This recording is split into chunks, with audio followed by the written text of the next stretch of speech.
Hi friends, ఈరోజు మనం India యొక్క ప్రముఖ వ్యాపారవేత్త అనిల్ అంబానీ గురించి మరియు ఆయనకు ముక్కోటి వ్యాపార ప్రపంచంలో నిలిపిన రిలయన్స్ కంపెనీ గురించి మాట్లాడుకుందాం. అయితే అనిల్ అంబానీ ఇండస్ట్రీస్ వ్యవస్థాపకుడు ధీరుభాయ్ అంబానీ గారి కుమారుడు 4 జూన్ 1959 జన్మించిన అనిల్ అంబానీ గారు తన తండ్రి ధీరుభాయ్ గారి అడుగుజాడలను నడిచారు. ఆయన వ్యాపార సామ్రాజ్యాన్ని ముందుకు తీసుకెళ్లారు. అయితే అనిల్ అంబానీ గారు 1983లో రిలయన్స్ సంస్థలో చేరి సంస్థ అభివృద్ధికి కీలక పాత్ర పోషించారు. ఆయన ఆధ్వర్యంలో Reliance communications, Reliance power, Reliance capital వంటి అనేక కంపెనీలు స్థాపించారు.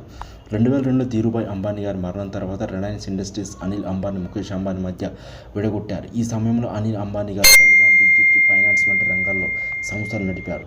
అనిల్ అంబానీ గారు ప్రారంభించిన రిలయన్స్ కమ్యూనికేషన్స్ కంపెనీ భారతదేశంలో టెలికాం రంగంలో పెద్ద సంస్థగా ఎదిగింది.